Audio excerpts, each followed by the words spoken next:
मेरा नाम वानी है। मेरी ज़िंदगी अपने पेरेंट्स के साथ बहुत अच्छी गुज़र रही थी। मेरी मम्मी मुझसे बहुत प्यार करती थी। फिर एक दिन कुछ ऐसा हुआ कि सारी खुशियाँ जैसे ख़त्म हो गईं और गम ही गम आने लगे। हम लोग एक साथ जॉइंट फैमिली में रहते थे। मैं अपने पूरे ख़ानदान की एक ही लड़की थी। मेरे 2 चाचा जी थे और दोनों के पास ही 2-2 बेटे थे। बस मेरे पापा की ही मैं इकलौती बेटी थी। जब मैं 9 साल की थी, तब मेरे पापा मुझे इस दुनिया में छोड़कर चले गए थे। लेकिन मेरी मम्मी बहुत पढ़ी लिखी और हुनरमंद थी। मेरी मम्मी शुरू से ही जॉब करती थी क्योंकि उनकी गवर्नमेंट जॉब थी। अपने पति के मरने के बाद भी मेरी माँ ने जॉब जारी रखी थी क्योंकि वो अपनी बेटी की परवरिश कैसे करती। मेरी मम्मी किसी पर बोझ नहीं बनना चाहती थी, इसीलिए अपनी मेहनत से पैसा कमाती थी और अपनी बेटी का ज़्यादा ख्याल करती थी। मेरी मम्मी चाहती थी कि उनकी ही तरह उनकी बेटी भी खूब पढ़े लिखे और कभी उनकी बेटी पर कोई भी मुसीबत का समय ना आए। उनकी बेटी खुद पे निर्भर हो और किसी के आगे हाथ ना फैलाए। उनकी बेटी बुरे वक्त से खुद लड़ना सीख ले। मगर मेरी मम्मी नहीं जानती थी कि बुरा वक्त आने में देर नहीं लगती और उनकी बेटी इस काबिल भी नहीं बन पाएगी कि वो बुरे वक्त से लड़ सके, बल्कि उससे पहले ही बुरा वक्त आ जाएगा। उस समय मैं इंटर में थी जब मेरी मम्मी के साथ एक ऐसा हादसा हो गया था जिसमें उनकी जान चली गई थी। मेरी मम्मी जैसे स्कूल में टीचिंग करती थी, वहां से आते समय उनका एक जोरदार एक्सीडेंट हो गया था। वो दिन मेरी जिंदगी का सबसे खतरनाक दिन था। जिस दिन मैंने अपनी माँ को खोया था, मैं नहीं जानती थी कि सुबह मेरी माँ मुस्कुराते हुए स्कूल जाने के लिए खुद भी निकलेगी और मुझे भी स्कूल छोड़ते हुए अपनी नौकरी पर जाएगी। तो वो दिन उनकी जिंदगी का सबसे आखिरी दिन होगा। उस दिन के बाद वो कभी मुझसे बात नहीं कर सकेगी। मैं अपनी माँ की मौत पे बहुत रोई थी क्योंकि मेरी माँ की मौत मौके पर ही हो गई थी। उन्हें इतना समय भी नहीं मिल सका था कि वो आखिरी समय में अपनी बेटी से बात कर सके। बस उस दिन के बाद से मेरी जिंदगी में परेशानियां ही परेशानियां आनी शुरू हो गई थी। मेरी मम्मी की मौत पे मेरे मामा मामी भी आए थे।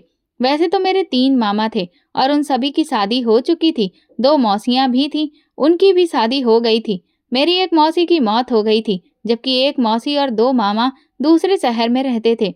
हमारे ही शहर में मेरे एक मामा रहते थे। वो सब भाई बहनों में सबसे बड़े थे। मेरे नाना नानी ने उनको जिम्मेदारी दी थी कि वो मरने के बाद अपने सारे भाई बहन का ख्याल रखें। मेरे मामा ने अपने सारे भाई बहनों की शादी कर दी थी और वो अपने फर्ज से फ्री हो गए थे।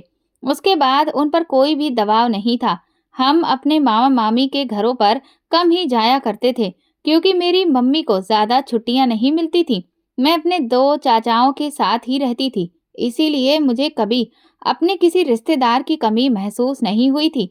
मैं उनके खानदान की इकलौती बेटी थी, इसीलिए सब मुझे बहुत प्यार करते थे। मगर मुझे सबकी असलियत तो तब पता चली थी जब मेरी माँ मुझे इस दुनिया से छोड़कर चली गई और मैं बिल्कुल अकेली रह गई। मम्मी के मरने के 3 दिन बाद घर पूरी तरह से खाली हो गया था। घर में सिर्फ दोनों चाची ही बची थीं, जबकि उनके बेटे और मेरे दोनों चाचा अपने अपने काम पर जाने लगे थे। मैंने अभी स्कूल जाना शुरू नहीं किया था क्योंकि मैं अपनी माँ की मौत के सदमे से बाहर नहीं आई थी। मैं सारा दिन रोती रहती थी, बिस्तर पर पड़ी रहती थी। धीरे धीरे मेरी माँ की मौत को 1 हफ्ता गुजर गया था कि मेरी चाची ने मुझ पर घर का सारा काम का लोड डाल दिया था।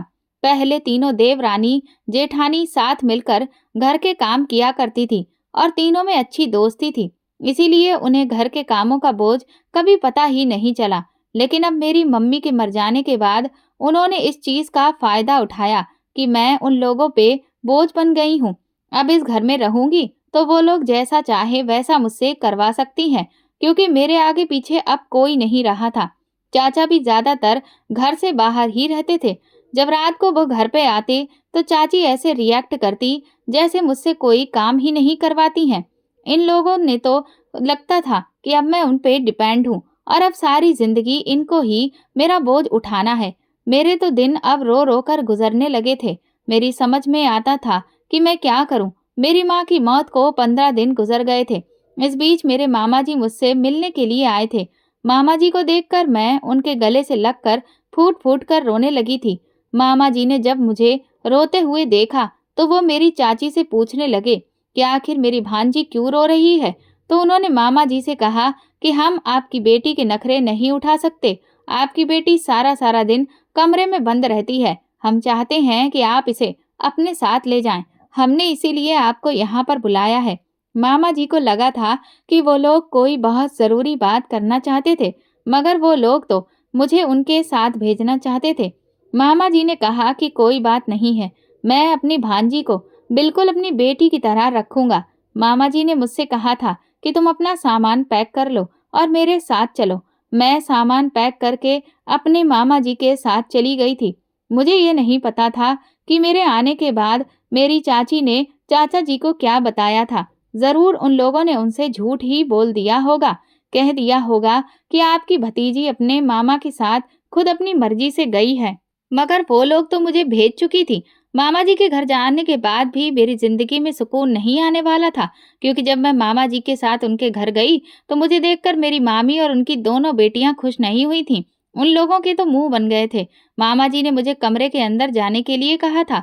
मामा जी ने कहा था कि ऊपर वाले पोर्शन में कमरा खाली पड़ा हुआ है, तुम उसमें जाकर अपना सामान रख लो। मैं तो खामोशी से अपना सामान लेकर ऊपर आ गई थी, मगर मुझे मामा और मामी की बातों की आवाज़ें आ रही थीं। मामी ज़ोर-ज़ोर से चिल्ला रही थी और कहने लगी कि तुम अपनी भांजी को यहाँ क्यों लेकर आ गए हो? मामा जी ने कहा था कि ये अब हमारे साथ ही रहेगी। इस बात पे शोर वो मचाने लगी और कहने लगी कि तुम्हें क्या ज़रूरत पड़ी थी इसके साथ हमदर्दी करने की? मामा जी कहने लगे कि ये मुझे मेरी बेटियों की तरह प्यारी है और तुमने अगर इसमें और मेरी बेटियों में कोई फ़र्क समझा तो अच्छा नहीं होगा। ये कहकर उन्होंने मामी को खामोश करवा दिया था। लेकिन मैं ये नहीं जानती थी कि अब मेरी ज़िंदगी की मुश्किलें और ज़्यादा बढ़ने वाली हैं। मामा जी ने मेरा कॉलेज में एडमिशन करवा दिया था। मामी मुझसे घर के सारे काम करवाया करती थी। मैं कॉलेज से आने के बाद सारे काम करती। मामा जी मामी को बहुत दबा कर रखते थे। वो हमेशा मामी से और अपनी बेटियों से यही कहते थे कि वानी को हमारे घर में रहते हुए कभी किसी चीज़ की कोई परेशानी नहीं होनी चाहिए। उसका हर तरह से ख्याल रखने की कोशिश करना। मेरी मामी की 2 बेटियां और उनका एक बेटा भी था। हम सबकी उम्र में सिर्फ 2-2 साल का फ़र्क था। मेरी मामी अपनी बड़ी बेटी सुरभि के लिए रिश्ता तलाश कर रही थी। मेरे मामा की काफ़ी अच्छी नौकरी थी, लेकिन फिर भी मेरी मामी को ऐसा लगता था कि उनके पास रुके हुए पैसे की बहुत कमी है। मेरे मामा ने कभी उनके साथ किसी चीज़ की कमी नहीं की थी।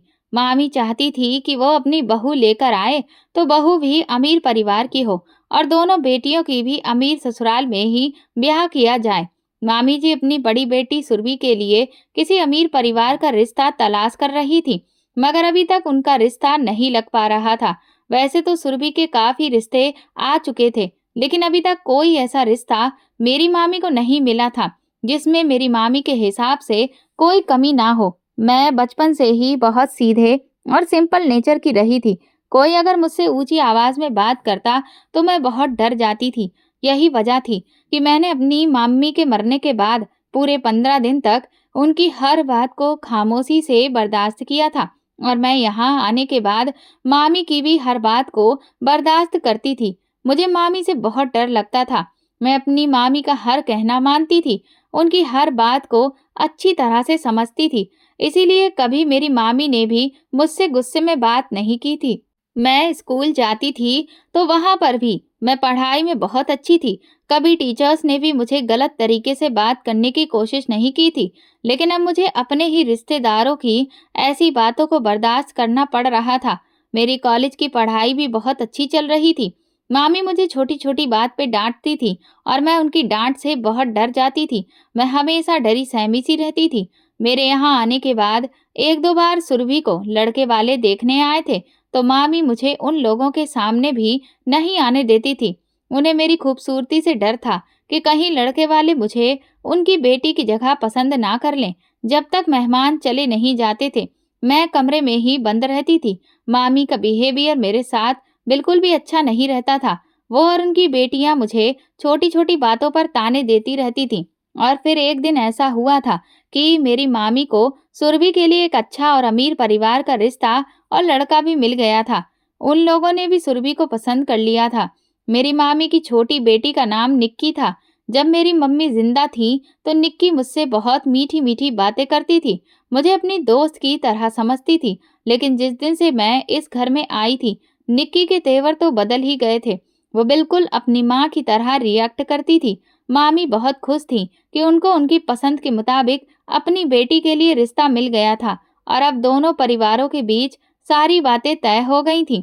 सुरभि और उसके होने वाले पति की अब एंगेजमेंट होने वाली थी और फिर एंगेजमेंट का दिन भी आ गया था।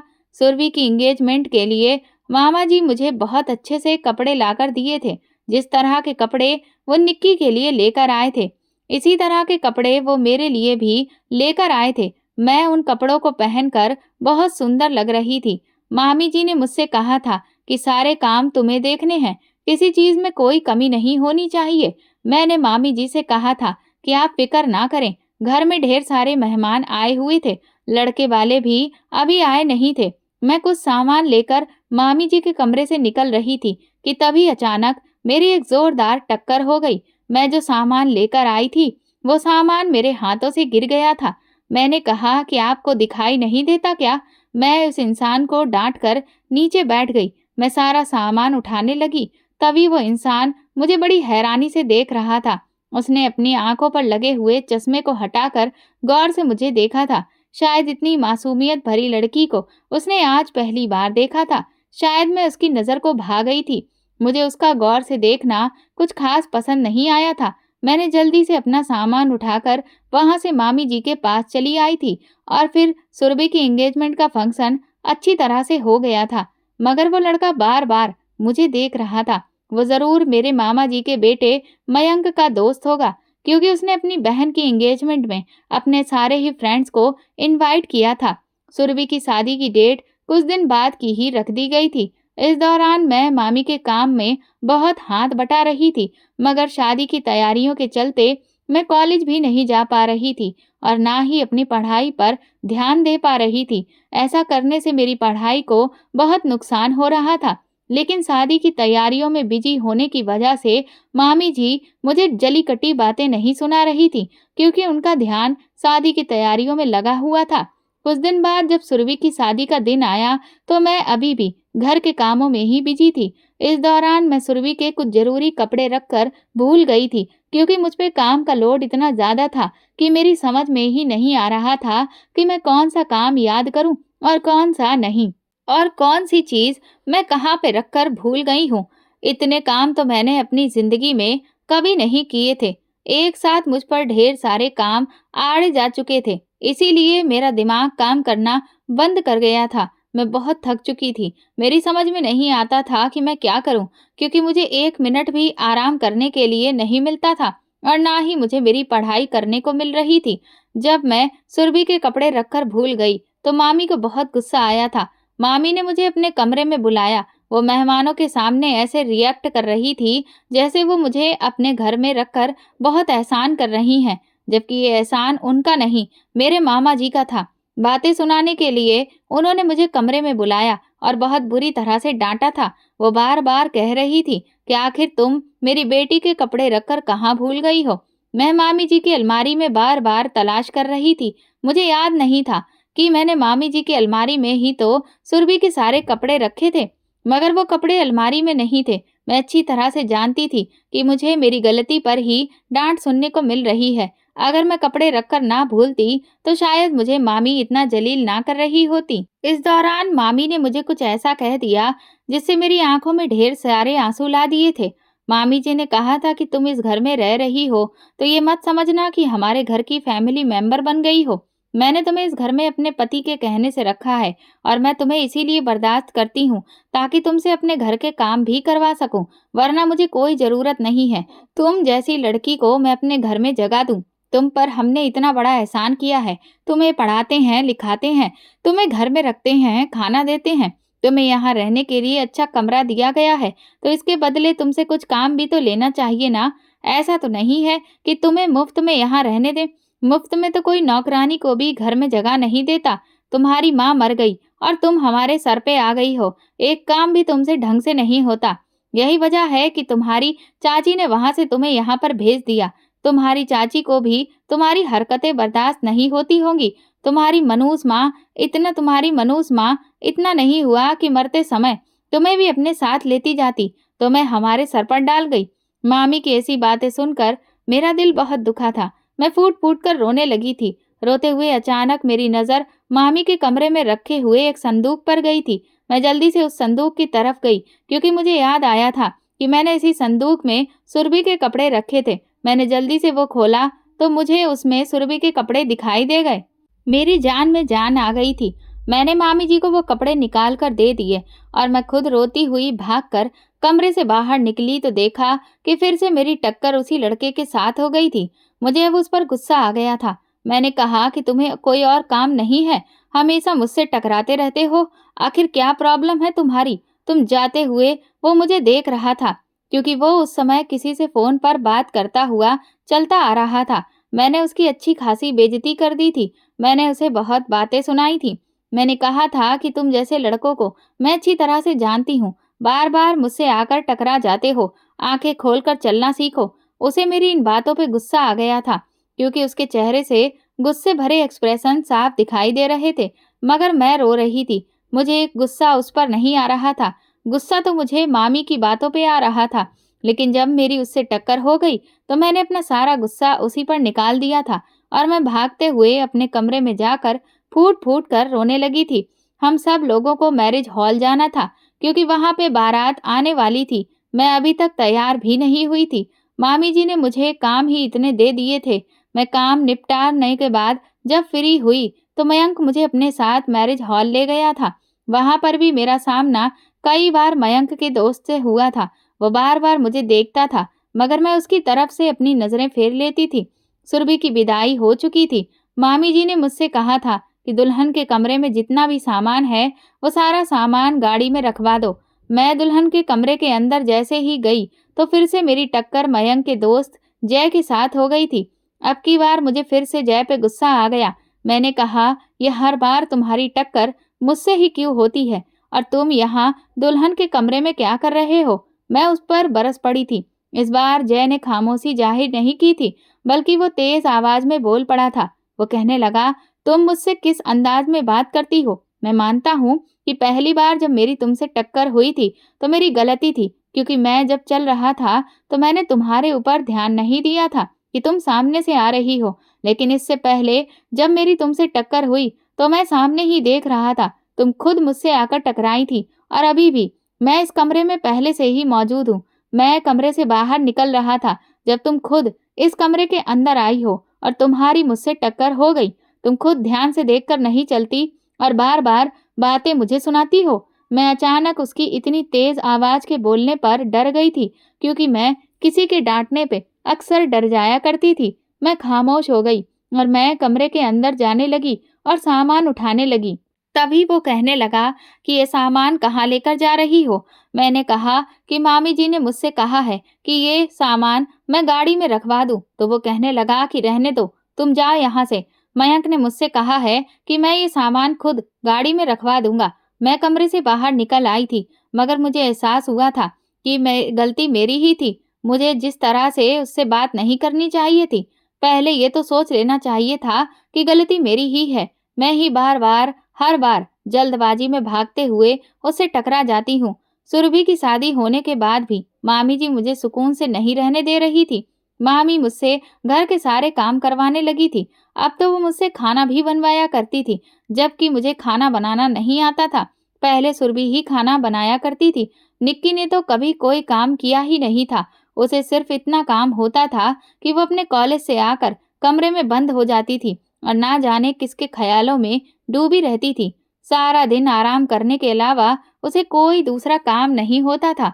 मैंने मामी से कहा था कि मुझे खाना बनाना नहीं आता। उसने कहा कि आजकल मोबाइल में सब कुछ आता रहता है। उन्होंने मुझे मोबाइल दे दिया और फिर कहा था कि इसमें देख-देख कर खाना बनाना सीखा करो। मैं कुकिंग सीखने में इतनी बिजी हो गई थी कि मैं भूल गई थी कि मेरी पढ़ाई का बहुत ज़्यादा नुकसान हो रहा है। मामी जी ने इन रोज़-रोज़ के कामों से मैं बहुत ज़्यादा तंग आ गई थी, क्योंकि मुझे कॉलेज गए हुए अब पूरा 1 महीना होने वाला था। मैंने अब सोच लिया था कि मैं जैसे-तैसे कॉलेज जाकर ही रहूँगी। अगले दिन फिर से मामी मुझे अपने कामों में उलझा रही थी, मगर मैं ऑलरेडी अपनी पढ़ाई का काफ़ी नुकसान करा चुकी थी। अब मुझे कुछ भी करके कॉलेज जाना था। मैं तैयार होकर कॉलेज जाने के लिए निकल ही रही थी कि तभी अचानक मामी जी आ गईं और उन्होंने मुझे कॉलेज जाते हुए देख लिया।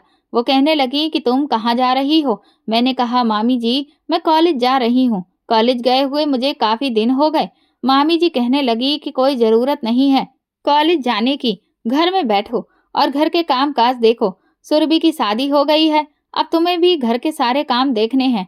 मैंने कहा मामी जी प्लीज़ आप मुझे कॉलेज जाने दो, मैं कॉलेज से आकर सारे काम देख लूँगी। मुझे कॉलेज गए हुए काफ़ी दिन हो गए। मामी जी मुझसे पहले कुछ कहतीं कि तभी मामा जी वहाँ पर आ गए थे और मुझे देखकर कहने लगे कि क्या हुआ बेटा, तुम अभी तक कॉलेज नहीं गईं? मैंने मामा जी से कहा कि जी, मैं जा रही थी। तो उन्होंने कहा कि जल्दी जाओ, तुम्हें लेट हो जाएगा। मामा जी की वजह से मैं उस दिन बच गई थी और जल्दी से कॉलेज चली गई थी। मैं कॉलेज गई तो मेरे लिए एक नई मुसीबत मेरा इंतजार कर रही थी। कॉलेज में मेरी पूरी 1 महीने की छुट्टी हो गई थी, इसीलिए मुझे बहुत ज़्यादा डाँट पड़ रही थी और फिर साथ ही साथ मुझे प्रोफ़ेसर ने कहा था कि तुम पर 2 महीने की फ़ीस चढ़ी हुई है, एग्ज़ाम्स करीब आने वाले हैं, तुम्हें फ़ीस जमा करनी होगी। मैंने प्रोफ़ेसर से कहा था कि मैं आपको फ़ीस कल लाकर दे दूँगी। रात के समय जब हम सब लोग एक साथ बैठकर खाना खा रहे थे, तब मामा जी ने मुझसे कहा था कि बानी बेटा, तुम्हारे कॉलेज की फीस भी तो भरनी होगी ना। मैंने जल्दी से मामा जी की तरफ हाँ में सर हिलाते हुए कहा था कि जी मामा जी। मामा जी कहने लगे कि मैंने तुम्हारे कॉलेज की फीस तुम्हारी मामी को दे दी है, सुबह कॉलेज जाओ तो अपनी मामी से लेती जाना। मैं बेफिक्र हो गई थी कि अब मुझे फीस की भी टेंशन नहीं थी, लेकिन जब अगले दिन कॉलेज जाते समय मैंने मामी से फीस मांगी तो मामी कहने लगी कि फीस के पैसे मैं तुम्हें नहीं दूंगी, अब तुम्हें अपनी पढ़ाई बंद करनी होगी। मैंने कहा कि नहीं मामी जी, प्लीज़ मेरी पढ़ाई बंद मत करवाइए, क्योंकि मेरी मम्मी चाहती थी कि मैं पढ़ लिख कर कामयाब बनूं। फिर भी मैं अपनी मम्मी की तरह जॉब किया करूंगी, जैसे उन्होंने पापा के बिना अपना और मेरा गुजारा किया था।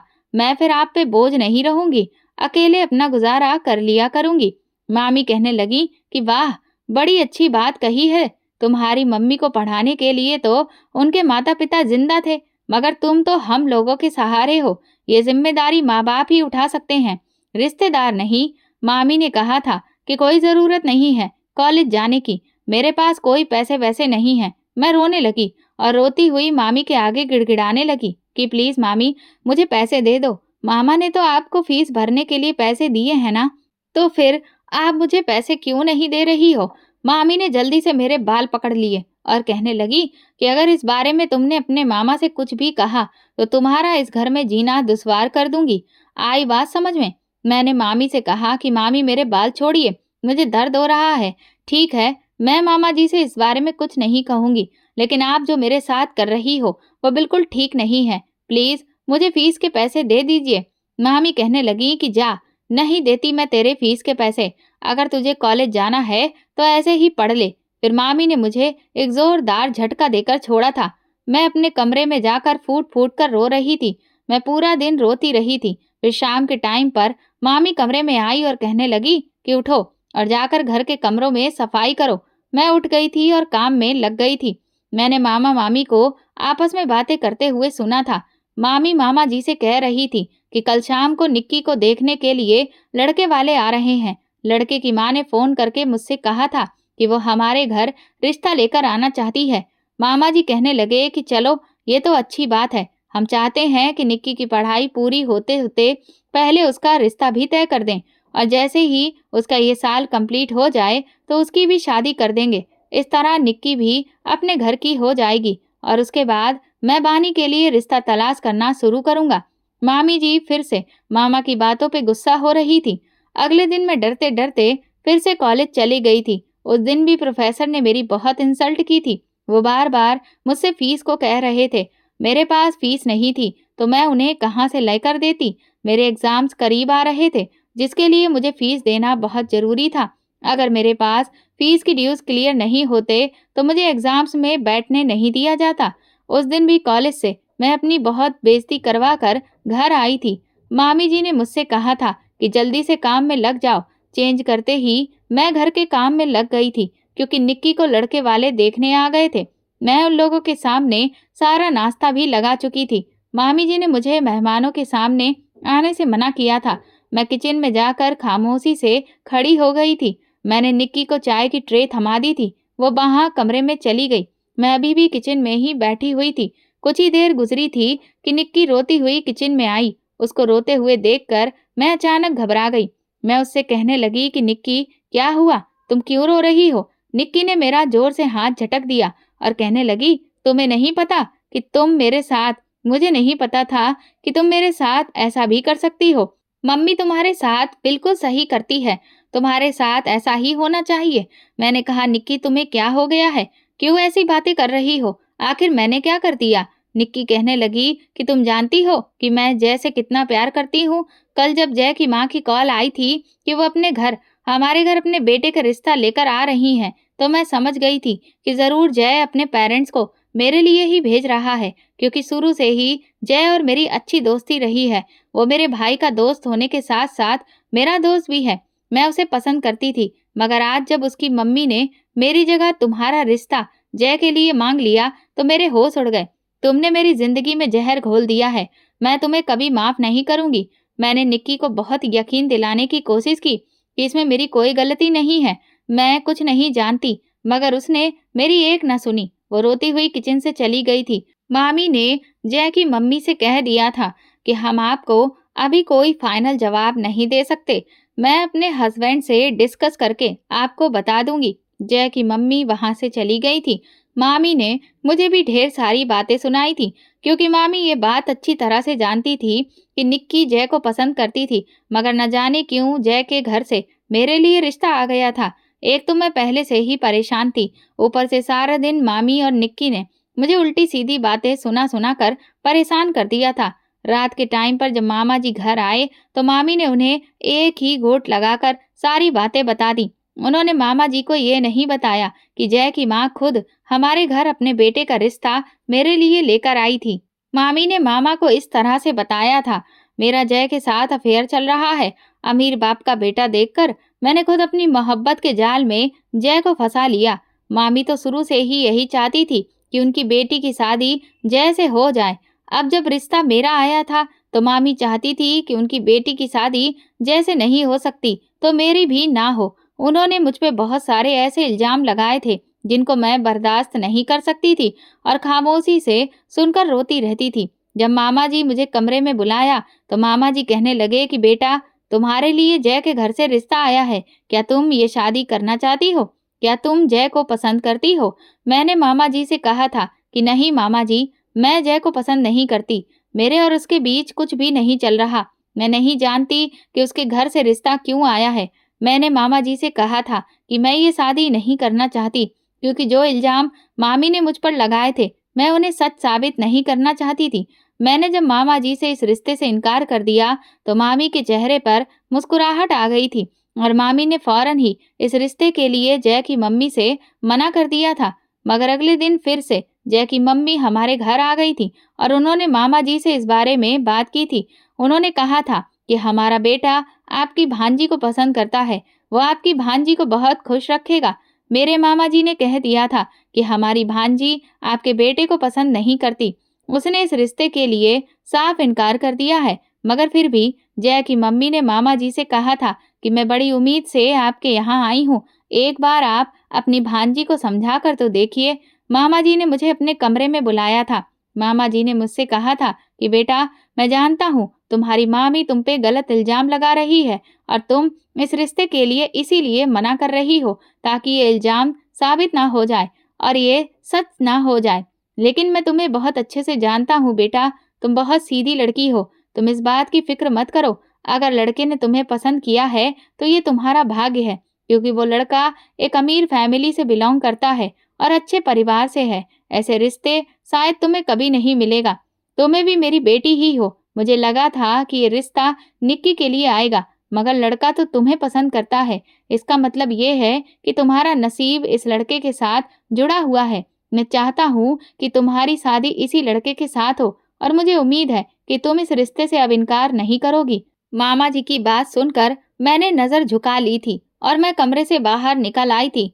मामा जी ने जय की फैमिली को हाँ बोल दिया था, मगर मैं अभी पढ़ना चाहती थी। अभी तो फिलहाल मेरा रिश्ता ही तय हुआ था। शादी होने में लगभग 1 साल का समय था, लेकिन जब तक मेरे पास टाइम था, मैं तब तक तो अपनी पढ़ाई कंटिन्यू रख सकती थी। अगले दिन मैं फिर से बिना फीस के ही कॉलेज चली गई थी। जब मैं कॉलेज गई तो फिर से प्रोफेसर ने मुझसे फीस की डिमांड की थी और अब की बार उन्होंने कह दिया था कि कल से तुम्हें कॉलेज आने की कोई ज़रूरत नहीं है। अगर तुम कल भी बिना फीस के कॉलेज आ गई तो तुम्हें कॉलेज के अंदर एंट्री नहीं मिलेगी। मैं ये बात सुनकर बहुत शर्मिंदा हुई थी और कॉलेज के कैंपस में बैठकर फूट-फूट कर रोने लगी थी। उधर घर में सब जब से मीरा जय के साथ रिश्ता तय हुआ था, निक्की मुझे अपना दुश्मन समझ रही थी। वो मुझसे ढंग से बात भी नहीं करती थी और मामी भी मुझसे यही कहती रहती थी कि तुम मेरी बेटी की खुशियों पे अपना हक जमा कर बैठ गई हो। मन करता है कि तुम्हें इसी समय इस घर से निकाल दूं, मगर तुम्हारे मामा की तरफ से मैं मजबूर हूँ। इधर कॉलेज में भी मुझे सिर्फ 1 दिन की ही मोहलत मिली थी। मेरी कुछ भी समझ में नहीं आ रहा था कि मैं क्या करूं। कोई मेरी मदद करने वाला भी नहीं था। मैंने जैसे ही अपनी साइड में देखा तो मेरे बाएं हाथ पर मेरे ही कॉलेज का एक लड़का आकर बैठ गया था। उसने मुझसे पूछा कि क्यों रो रही हो? तो मैंने उससे कहा कि तुम जानते हो मेरे रोने की वजह? तो वो कहने लगा कि हाँ, कई दिनों से देख रहा हूँ, प्रोफेसर तुम्हारी बहुत इंसल्ट कर रहे हैं। तुम मजबूर हो, इसीलिए फीस नहीं दे पा रही हो। चलो, कोई बात नहीं, मैं तुम्हारी फीस तुम्हारी मदद कर सकता हूँ। उसकी बात पर मैंने उसे चौंक कर देखा था और कहा कि तुम मेरी किस तरह से मदद कर सकते हो? तो उसने अपनी जेब से निकाल कर मुझे पूरे 35,000 रुपए दिए और कहने लगा कि लो, अपनी फीस जमा करवा दो। मैंने कहा कि नहीं नहीं, मैं ये पैसे नहीं ले सकती। वो कहने लगा कि रख लो, मुझे अपना दोस्त समझो। आखिर मैं भी तो तुम्हारे साथ में ही पढ़ता हूँ। तुम्हें इस तरह से रोज प्रोफेसर से बेइज्जत होते नहीं देख सकता। मैंने कहा लेकिन वो कहने लगा कि लेकिन वेकिन कुछ नहीं, तुम अपनी फीस जमा कर दो। जब तुम्हारे पास पैसों का बंदोबस्त हो जाए तो मुझे पैसे दे देना। उसकी बात सुनकर मेरी आंखों में एक चमक सी आ गई थी। मैंने उससे कहा कि तुम्हारा बहुत बहुत शुक्रिया कार्तिक, मैं तुम्हारा ये एहसान सारी जिंदगी नहीं भूलूंगी। मैं तुम्हें पैसों का बंदोबस्त करके जल्दी ही पैसे दे दूंगी। उसने मुझसे कहा कि हाँ, तुम अभी और इसी समय अपनी फीस जमा कर दो। मैंने उसके हाथ से पैसे लिए और मैं फीस जमा करने के लिए चली गई थी। कार्तिक ने मेरी बहुत बड़ी मुश्किल हल कर दी थी। मैंने ये तो नहीं सोचा था कि मुझे उससे ये पैसे किस तरह से देने थे, मगर मैं इतना जानती थी कि मुझे कुछ न कुछ करके मामा या मामी से पढ़ाई के पैसे लेने ही थे। अब मुझे कॉलेज में सुकून से पढ़ने दिया जा सकता था। मामी को ऐसा लगता था कि मैंने फीस जमा नहीं की है, इसीलिए एक न एक दिन कॉलेज से मुझे धक्के मार कर निकाल ही दिया जाएगा। मगर वो ये नहीं जानती थी कि मेरी मदद तो कार्तिक कर चुका था। अगले दिन जब मैं घर गई तो बहुत बेफिक्र और सुकून मन से थी। मुझे देखकर मेरी मामी और निक्की गहरी सोच में पड़ गई थी। वो ये सोच रही थी कि आज कॉलेज से आते समय मेरी आंखों में आंसू क्यों नहीं हैं। उन्हें तो हर बार यही लगता था कि कॉलेज में बिना फीस के नहीं पढ़ाया जाएगा और जल्दी ही धक्के मार कर मुझे कॉलेज से निकाल भी दिया जाएगा। मैंने अपनी पढ़ाई पर ध्यान देना शुरू कर दिया था।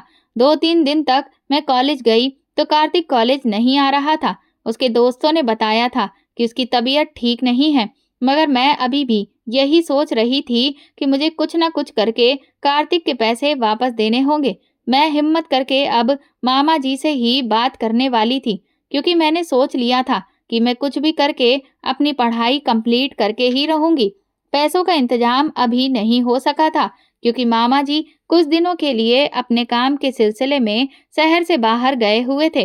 पैसे तो मैं मामा जी से ही मांग सकती थी। जब 3 दिन बाद कॉलेज में आई तो मैंने देखा कि कार्तिक भी कॉलेज आया हुआ था। कॉलेज से छुट्टी के टाइम पर कार्तिक ने मुझसे बात करने के लिए दूसरे क्लासरूम में बुलाया था। मैं वहां पर चली गई थी। कार्तिक कहने लगा कि तुम मुझे मेरे पैसे कब दे रही हो? मैंने कहा कि मुझे कुछ दिन का वक्त दो, मामा जी से पैसे लेकर मैं तुम्हें दे दूंगी। अभी मामा जी शहर से बाहर गए हुए हैं। ये सुनकर वो कहने लगा कि तुम्हारे पास सिर्फ और सिर्फ 2 दिन का टाइम है। 2 दिन तक अगर तुमने मुझे मेरे पैसे नहीं दिए तो तुम्हें खुद चलकर मेरे बिस्तर तक आना होगा। उसकी बात सुनकर मेरे तो होश उड़ गए थे। मैंने कहा, ये कैसी फालतू की बातें कर रहे हो तुम? तुमने तो मुझसे कहा था कि मेरे पास जब पैसे हो तब मैं तुम्हें दे दूं, मगर अब तो तुम इतनी जल्दी मुझसे पैसे मांग रहे हो और ये फिजूल की शर्त भी रख रहे हो। कार्तिक कहने लगा कि मैं तो ऐसा ही हूँ, शुक्र मनाओ कि मैंने वक्त पर तुम्हारी मदद कर दी, वरना तुम आज कॉलेज में ना होती। मैंने उसे कहा था, अच्छा ठीक है, मैं कोशिश करती हूँ, मगर मैं टेंशन में पड़ गई थी। मैं जब कॉलेज से घर आई तो बहुत परेशान थी। तभी हमारे घर का दरवाज़ा बजने लगा। मैं जब दरवाजे पर गई तो ये देखकर हैरान रह गई थी कि दरवाजे पर जय खड़ा हुआ था। जय मुझे देखकर मुस्कुराने लगा।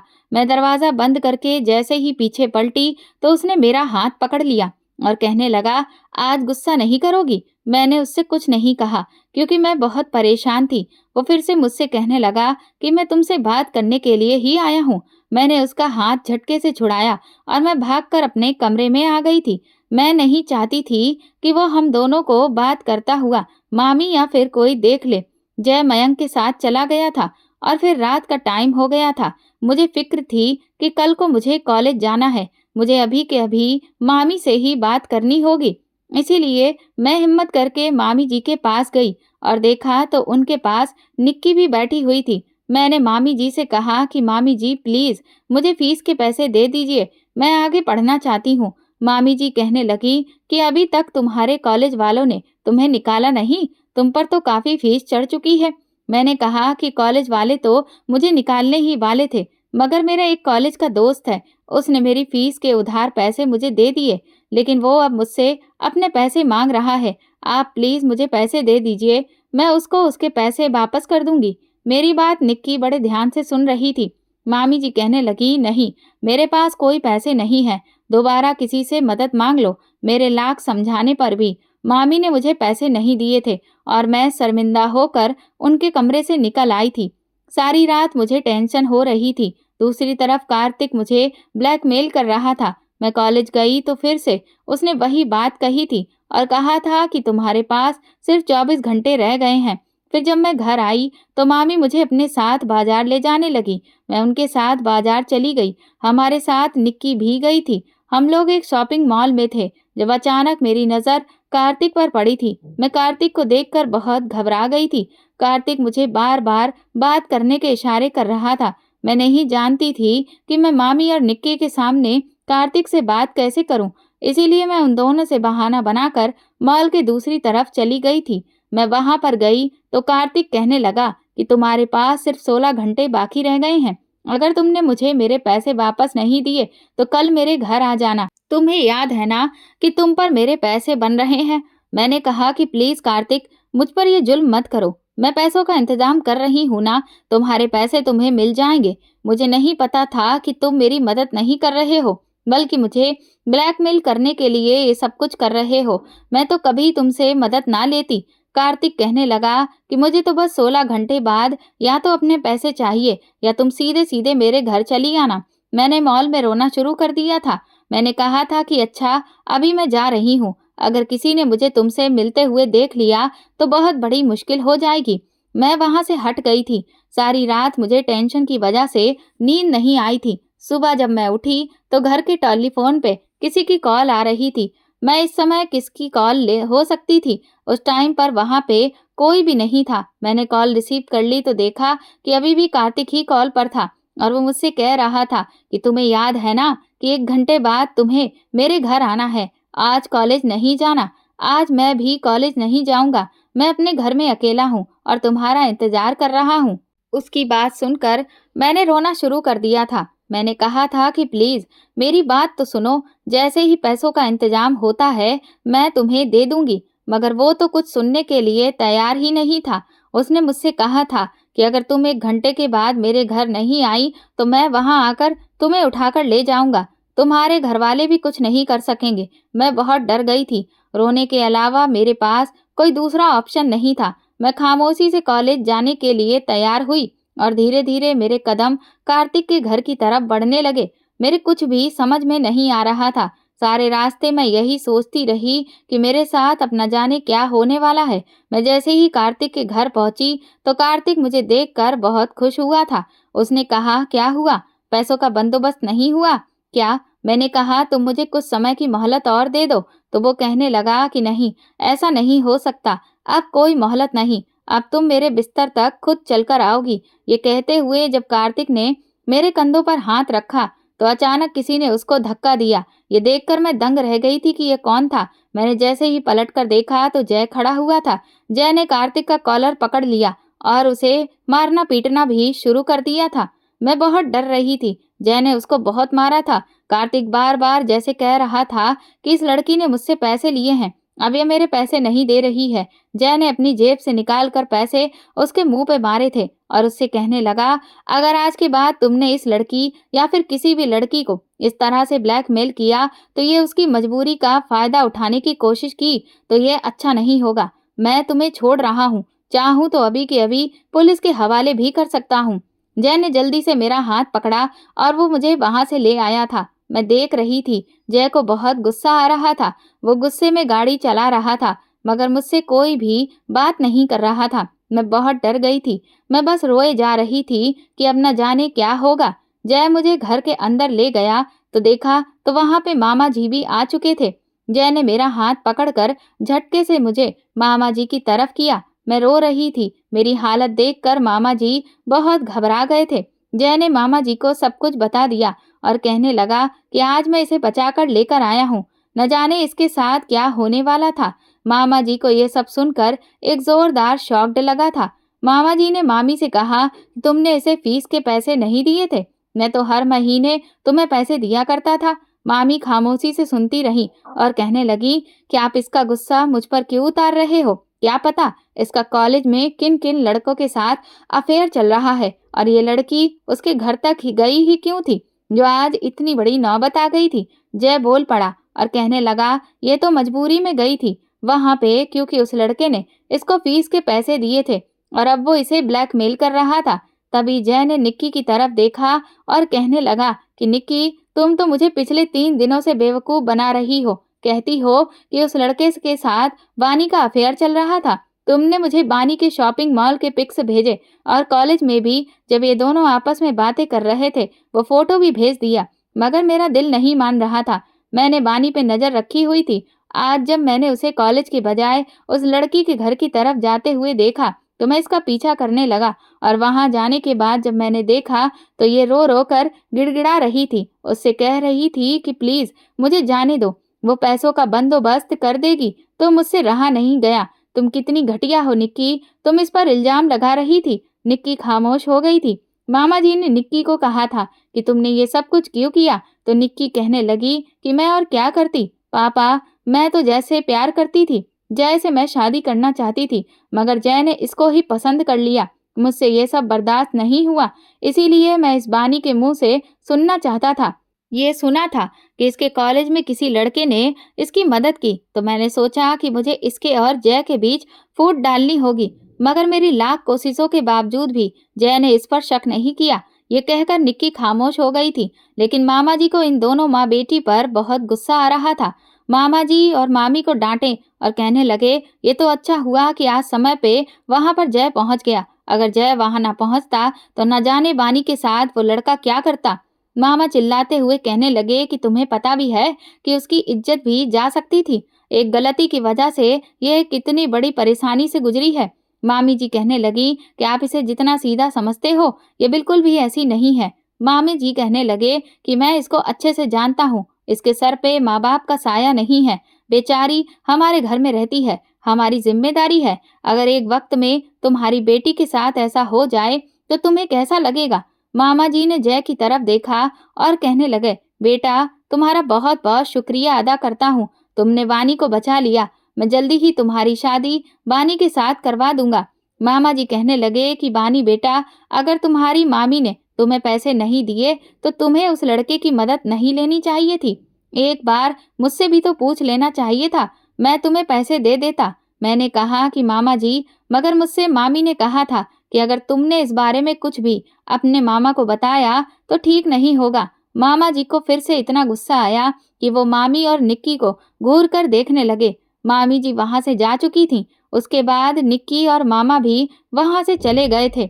कमरे के अंदर सिर्फ मैं और जय रह गए थे। जय मुझसे कहने लगा कि मैं तुमसे प्यार करता हूँ, तुम बहुत मासूम हो। मैं यहाँ पर हर बार तुम्हारे लिए आता हूँ, मगर तुम तो मुझसे बात भी नहीं करती हो। पता है, मुझे तुम्हारी फ़िक्र हो रही थी। मुझे तो निक्की के लाख कहने पर भी यकीन नहीं आया था कि तुम किसी लड़के के अफेयर में भी हो सकती हो। यही सब जानने के लिए आज मैं तुम्हारा पीछा कर रहा था। मैंने जय से कहा कि मुझे माफ़ कर दो जय, माफ़ कर दो। मेरा हमेशा आपके साथ बिहेवियर गलत ही रहा था। जय कहने लगा कि तुम बहुत मासूम हो। ये दुनिया बहुत खराब है। पानी इतनी सीधी बनकर मत रहो।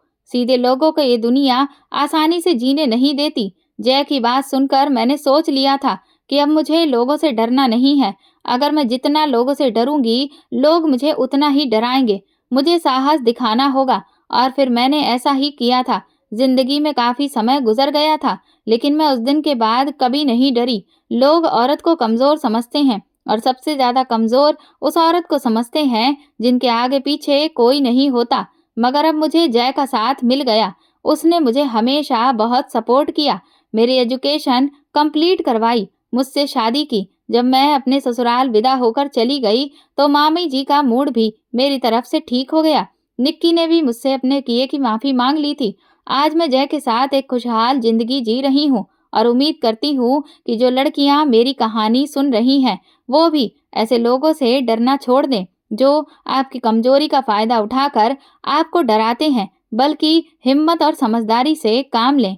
दोस्तों, अगर आपको हमारी कहानी पसंद आई है तो कमेंट करके ज़रूर बताएं और वीडियो को लाइक करके ज़्यादा से ज़्यादा शेयर करें। चैनल पर नए हैं तो सब्सक्राइब करें और हाँ, नोटिफिकेशन बेल को ज़रूर दबाएं ताकि अगली अपडेट सबसे पहले आपको मिले। धन्यवाद।